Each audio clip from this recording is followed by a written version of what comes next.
Okay, so let's unpack this. This is some really difficult material you sent over. It is. It's an incredibly raw look at a family crisis. We're looking at this intersection of, I guess, loyalty and self-preservation, centered on this awful moment where a mother has to choose between her dying daughter-in-law's peace and, well, the devastating truth about her own son. Exactly. We're doing a deep dive into excerpts from Consequences of Betrayal and Redemption, which is a first-person account written by Eleanor. And this isn't just a memoir, It's a cold, hard look at the final months of her daughter-in-law Emma's life. And critically, the total failure of her son, Daniel. A total failure of accountability, yes. So our mission today is pretty surgical. We need to analyze what led to Daniel's catastrophic denial, the strategic thinking behind Eleanor's confrontation, and then the long-term fallout. And the central tension, the thing Eleanor keeps coming back to, is this paradox, the idea that complete destruction was somehow the only path to any kind of redemption. Right. So to get this, we really need to understand Emma first. We do. The sources paint this picture of her as the quiet anchor of her marriage. She'd been battling a rare autoimmune disease for years. But she wasn't defined by it. Not at all. She's described as this loyal, devoted woman whose smile could, light up a room, even when she was in pain. She was Daniel's constant. She supported him through all his impulsiveness, his mistakes. She just had this radical belief in the man he could be. And in those final months, what she wanted was so simple. Deceptively simple. Yeah. She wasn't asking for a miracle, just for him to be there, to hold her hand and be present. That was it. That was the baseline expectation. And that's what makes Daniel's reaction, his flight, so fascinating. Yeah. Eleanor, his mother, she naturally tried to give him the benefit of the doubt at first. Of course. You'd think he was just overwhelmed, right? Terrified of what was happening. Exactly. She told herself it was denial, just a standard psychological defense. But the signs, they started to show that it was more than that. It wasn't a passive thing. No, it was an active escapism. The little things started adding up. His phone buzzing late at night, names she didn't recognize, these errands, and would take hours. And the contrast is what's key here. He'd come back from the hospital saying how exhausted he was. But then he'd return from one of these mysterious outings just full of energy.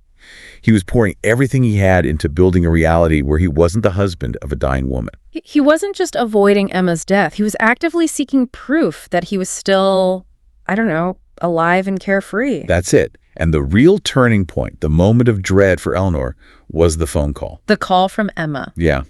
On this rainy afternoon, Emma, her voice so weak, just asks if Eleanor knows where Daniel is. Because he hadn't visited, hadn't even answered her calls. For 2 days, a nurse had been trying to reach him. That 2-day silence. It wasn't just neglect.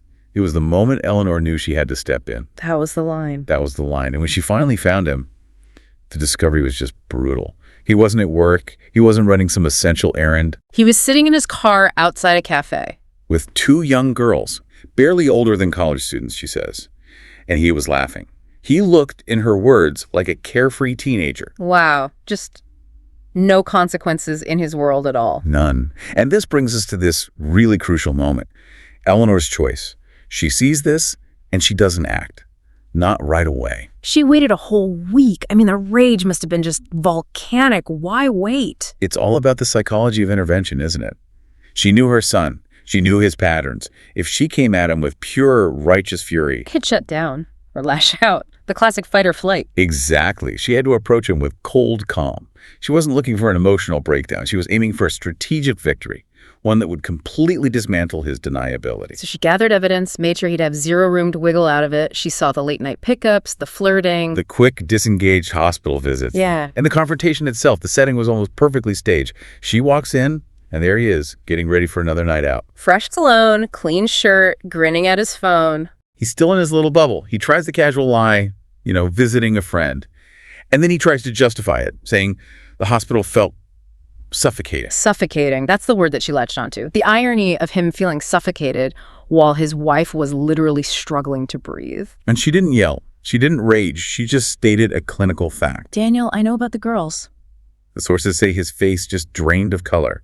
He tried to deny it, tried to blame stress, but Eleanor just waited in silence. And then she hit him with the 2 truths. The first one just dismantled his whole justification. That he wasn't just running from death, he was actively breaking Emma far more deeply than her illness ever could. Oof. And the second one was even more potent. It was about his future self. She told him that these temporary thrills would fade, but the memory of abandoning his dying wife, that would be a scar he would never, ever outrun. And that's what did it. That warning about his future self, that's what shattered the denial. He just collapsed. Big shaking sobs. But Eleanor didn't let that be the end of it. She didn't let the tears be his punishment. No, she gave him the ultimatum. Immediately, go to the hospital now and stay there. Or she would tell Emma everything. And he knew she would do it. He was horrified because he knew she was capable of it. It wasn't about losing his wife anymore. It was about losing his good name and poisoning Emma's final memories with his deceit. So the confrontation worked. It forced an immediate radical shift. He went that night, and he stayed. For the last few days of Emma's life, he was there, holding her hand. But then Eleanor had to intervene again. She made another incredibly difficult choice. Daniel wanted to confess. He wanted to tell Emma everything.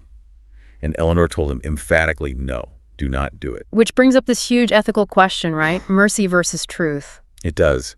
And Eleanor chose mercy. She chose to let Emma leave this world believing she was loved.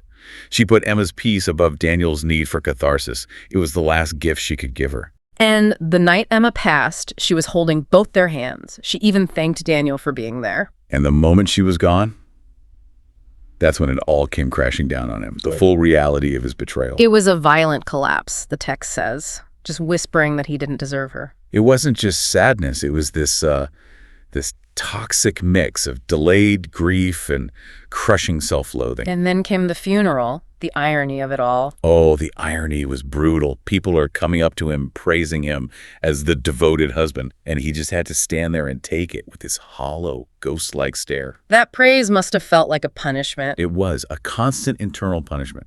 Being praised for the behavior he only showed after being forced into it. So after this collapse, months later, he goes back to his mother.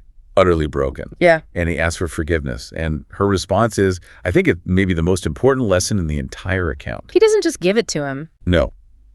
She tells him she loves him, that he's her son, but she refuses to give him easy absolution.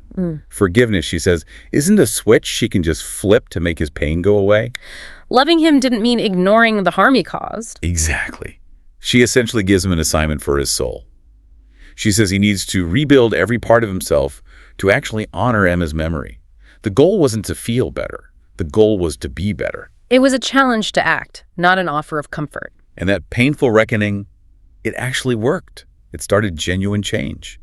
He began the daily work of changing who he was. The sources list some pretty life-altering steps he took. They do.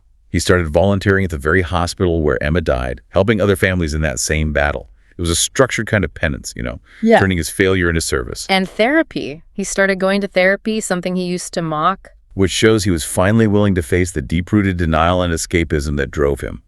And maybe most importantly, he went to Emma's parents. He apologized to them, promised he would spend his life trying to be the man Emma thought he was. But all these actions, they don't just erase what happened. Not at all. And that brings us to the lingering consequences. Years later, Daniel still struggles. He wakes up calling her name.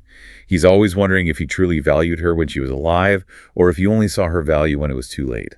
And that's the key to this whole paradox that Eleanor writes about. Daniel himself told her, "Your words that day, they destroyed me," but he also tells me that they saved him.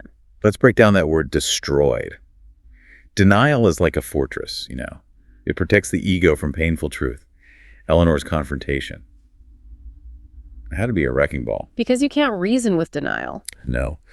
Her final conclusion is so profound. Sometimes destruction is the only language that speaks louder than denial. She forced him to see himself clearly, which led to a man who is now humbled, shattered, and determined to become better. You can't build something new until the old rotten foundation is gone. That's the difference, right? Between just feeling bad about what you did, passive regret, and the active, painful, long-term work of changing the person who did it. The reckoning. So, for you, listening to this, what's the core takeaway from Eleanor's story? I think it's that true change doesn't happen when a wound heals. It happens when you accept the scar. Betrayal demands absolute accountability, not just regret. Daniel had to accept the necessary destruction of his comfortable lies to finally become a man capable of honoring his wife's memory. This story really forces us to look at the difference between being a good person in theory and actually taking painful, radical action when you're held accountable. And the profound tragedy is that he did change. He did transform his failure into service, but that transformation came too late for the one person he failed most directly. Which brings us back to Eleanor's choice. She let Emma die believing she was loved. But here's the thought I want to leave you with. If you were the one facing a final illness, would you prefer to die holding on to a peaceful lie about someone you love? Or would you want the painful, complete honesty you were owed?